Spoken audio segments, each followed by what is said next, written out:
স্ত্রীর সম্ভাবনা হয় আমার বড় স্ত্রী অসুস্থ থাকার কারণে আমাকে সে স্বইচ্ছায় নিজে আমরা ঘরোয়াভাবে তাকে তালাকের বন্ধনে চলে যাই।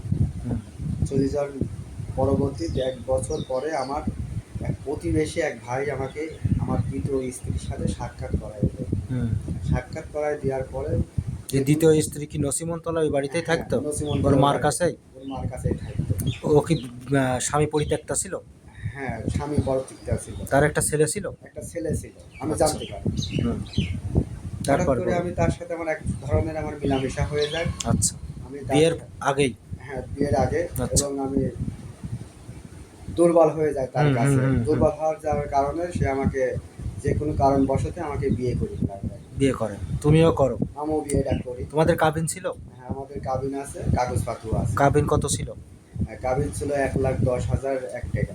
আচ্ছা, এই যাওয়ার সময় কি তোমার এই টাকা কি সে দাবি করেছে?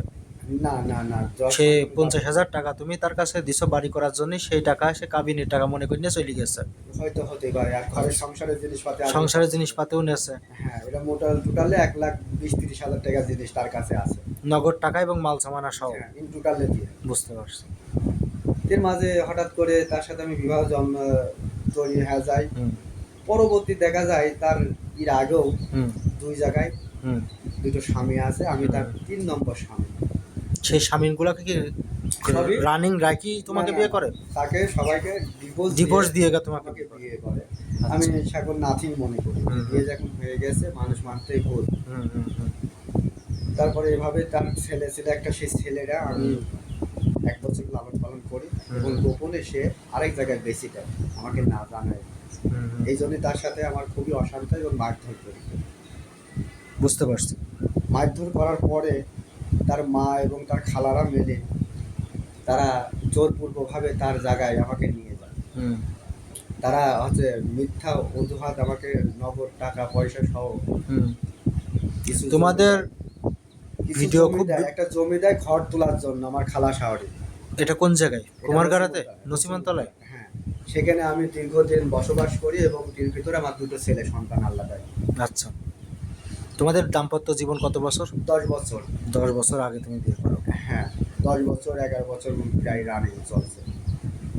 এর মাঝে হঠাৎ করে আমার সাথে সেই জমি আর হচ্ছে টাকা পয়সা নিয়ে আমার খালা শাওরির সাথে আমার একরকম মামলা মোকদ্দমা হয় এবং আমাকে মাথা ফাটা দেয় এবং আমি সেই নসিমনতলা থেকে চলে আসে? হ্যাঁ, চলে আসে। আমাকে ব্রেন করে আমার বউ আমার গ্রামে এদিক ভাড়া থাকতে চায় না এবং সে তার মা আর খালা মিলে ব্রেন করে সিস্টেম করে শহরে বাসা ভাড়া দিয়ে দেয়। আমি বিএডিতে ব্রিটিশ টোবাকো কোম্পানিতে আমি একজন কর্মজীবী, ক্যান্টিন, বুকস, বাবুর্চি। আমার এখানে একটা সম্মান আছে, আমার একটা ক্যারিয়ার আছে। আমি যখন 12 ঘন্টা 13 ঘন্টা ডিউটি করি, সেখন আমার বাড়িতে কি হয় কি না আমি অতটা জানি না। আচ্ছা আচ্ছা। সে নানান অজুহাত লোকজনের দেখায় আর তার খালা হচ্ছে গোপনে তাকে টাকা দেয় এবং ফুসলায়। সে ছিল 1 নম্বর কেসের আমার হচ্ছে সাক্ষী। আর আমি যদি আমার খালা শাশুড়ির সাক্ষীর 1 নম্বর, আর আমি সাক্ষী যদি আমার বউ, আমি পিবিআই তদন্ত নিয়ে কেসটা আমি তাদের এফআইআর করি, তাদের আমি জামিনে ব্যবস্থা করি। তারা এখন বর্তমান কেসে তারা আমার সাথে লড়াই আছে। তাদের এই কেসটা কি নিয়ে? জমির বিষয় নিয়ে? জমি জায়গা এবং টাকা পয়সা নিয়ে। আচ্ছা, তুমি টাকা পয়সা ওদের জমার জন্য দিছিলে? হ্যাঁ, আমাকে রেস্টি করে দেবে, না দিয়ে আমাকে ঘর বাড়ি আমার ভেঙে দেয় এবং তুমি কত টাকা দিছিলে ওদের? ওপরে টাকা দিয়েছিলাম 1.5 লাখ টাকা, 2.5 লাখ টাকা। তাহলে তুমি যতদিন গেছো ততদিন তুমি কামাই করছি, প্রতারণার শিকারই হয়েছে? হ্যাঁ, প্রতারণার শিকার এবং ওই বোধ দ্বারা এবং বড় আত্মীয় স্বজন দ্বারা। এবং যেখান থেকে ঋণগ্রস্ত হয়েছি সব কিছু টাকা পয়সা আমি তার পেছনেই খরচ করেছি আর আমার বাল বাচ্চাগুলো আমি মানুষ করছি খুবই কষ্ট। আচ্ছা, লাস্ট যে ঘটনা ঘটছে, আমাদের ভিডিও বড় হয়ে গেলে সমস্যা। হ্যাঁ, লাস্ট যে বিষয়টা হয়েছে, তুমি ঢাকায় গেছিলে কতদিন আগে? লাস্ট ঘটনা 1 বছর হলো আমি শহরে বসবাস করি আর 65 দিনের মধ্যে আমি হচ্ছে ঢাকাতে চলে যাই।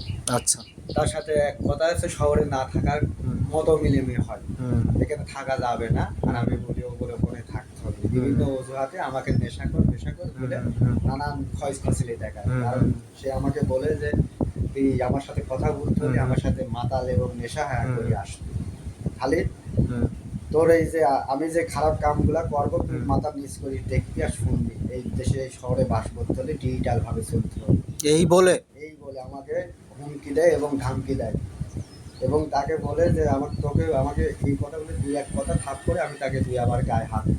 আচ্ছা। বাধ্যতামূলক দেওয়ার পরে সে আমাকে এমন কলকৌশলে আমি বুঝতে পারি সে মস্তান ঠিক করে এবং আমাকে সিস্টেমে আমাকে কম করবে এবং মারবে, এরকম একটা পরিকল্পিত ভাবে চিন্তা ভাবনার ভিতরে যখন চলে আসে এবং জানতে পারি, আমি ঢাকায় চলে আসি। ঢাকায় চলে আসার পরে এরা এই কাহিনী নিয়ে ও এর ঢাকায় যাওয়ার পিছনে হলো এই কারণ। হ্যাঁ এই কারণ আচ্ছা আচ্ছা। যাওয়ার পরে এবার আমি ঢাকায় 5 দিন যাওয়ার পরে আমাকে এই ধরনের এই যারা লোক লাগছিল এই ধরনের লোকরা এই নাম্বার দিয়ে আমার কাছে বিভিন্ন রকমের কৌশলী দিয়ে আমাকে আনার চেষ্টা করে এবং আমার বউ আমার বিভিন্ন রকমের মেয়ে লোক সাজি সম্পর্ক লিপ্ত করায়, আমাকে খারাপ ই করায়। আমি তাকে কোলাহল দেখাই, তুমি নামাজ কালাম করো, ভালো ঠিক থাকো এবং আমি ব্যবসা বাণিজ্যে মন দাও, আমাকে দোয়া করো। সে সেটা না করে সে আরো আমার সাথে হিংস করে সে বলে যে তোকে আমি চাইনিজ বানাবো, মারি ফেলবো, তুই আজ হোক কাল হোক আমি টাকা 2000 টাকা খরচ করেছি এর পেছনে, লোক ভাড়া করার পিছনে, ভাড়া করার পেছনে, মারার পিছনে। তাৎক্ষণিক সিম কার্ডটা বন্ধ হয়ে যায়। আমি তাৎক্ষণিক লোকজন লাগাই আমার পরিচিত, তারা। আচ্ছা, আপনি ঢাকা থেকে আসছেন কবে? তার আছে 2 মাস পরে, এরপর 1 মাসের মধ্যেই আছে আমি লোকজন লাগাই। সে আমাকে বলে যে আমি এসব কিছু না, তোমার বাড়ি আনার জন্য মিথ্যা অনুবাদ দেখাইছি, আমি কোনো কিছু মিথ্যা। আপনি যখন এই হাউজিং এ বাড়িতে বাসা আপনার ভাড়া বাসায় তখন কি শুনলেন? শুনলাম যে মোবাইলে যেগুলো আমাকে বলতো কলহল দেখালো সেটাই করছে, আমার প্রেম করছে কিছু না, এক মস্তান, তার মুখে জবান বন্ধ আমার মোবাইলে রেকর্ডিং এবং আমার বোন আবার তারই বন্ধু আবার নিয়ে যা বিয়ে করছে। জানি না সে সঠিক বিয়ে কিনা, না আসল বিয়ে কিনা, না আসলে কি এর ভিতর কি হচ্ছে। আমি বাংলাদেশে, আমি সোশ্যাল মিডিয়া এখন সিসিস বাংলাদেশে, আমি জানতে চাচ্ছি যে এখন কি বাংলাদেশে কি সঠিক বিচার কি আমি পাবো? আমি হয়তো নিরহ গরিব মানুষ, আমি অনেক জায়গায় টাকার অভাবে আমি কোনো কিছু করতে পারিনি। তাহলে যেটুক বোঝা গেল যে ওই মহিলা ভালো ছিল না, না না না, ওর পূর্বেও 3-4টা বিয়ে ছিল, আবার এর বিয়েটা হচ্ছে একটা ব্যবসা। আবার যে ছেলেটা বিয়ে করছে আমি ওভাবে জানতে পারি এর 11টা বউ, এবং এ নাকি বিয়ে এরকম করে আর হচ্ছে ছেলেগুলা বাচ্চাগুলো এরকম পাচার করে, বেচা বিক্রি করে। বোঝা যায় আশপাশে শোনাও যাচ্ছে এরা নারী শিশু পাচারকারী এক ধরনের চক্র। আমি জোরহাত করে বলছি এটা ভালো করে সোশ্যাল মিডিয়ায় তদন্ত দেখার জন্য, যাতে করে আর কারো বউ, কারো সংসার, কারো বাচ্চা এরকম যাতে না ভাঙে। আচ্ছা, আপনি আপনার বউ ফেরত চাচ্ছেন না, আপনি আপনার বাচ্চা এবং অর্থকরী আমার সংসার জিনিসপাতি ফেরত চাচ্ছেন। আর এর ভিতর যারা জড়িত আছে তারা যে আইনি যেটা বিচার হয় সেটা আমি জনগণের আমি দেখাতে চাই। আচ্ছা, আমরা সাংবাদিক, আমরা মিডিয়া কর্মী, মারার হুমকিও দিয়েছে, বুঝতে পারছি। আমরা কি করতে পারি জনগণের সামনে, প্রশাসনের সামনে, ইউএনও, ডিসি, এসিল্যান্ড ইনাদের সামনে আপনাদের এই বিষয়গুলো তুলে ধরতে পারি। বাকি বাস বিচার করাদের প্রশাসনিক কর্মকর্তাদের ব্যাপার। আমরা আশা করছি মিডিয়ার মাধ্যমে আপনার তথ্যগুলো, কথাগুলো তারা জানতে পারবে এবং আপনার অনুযায়ী যাতে ন্যায় বিচার পান, সেই ন্যায় বিচার প্রতিষ্ঠার লক্ষ্যে তারা কাজ করে। হ্যাঁ, এখানে কথা আপাতত এইটুকুই, ধন্যবাদ আপনাকে। সেও আমাকে খালি চেষ্টায়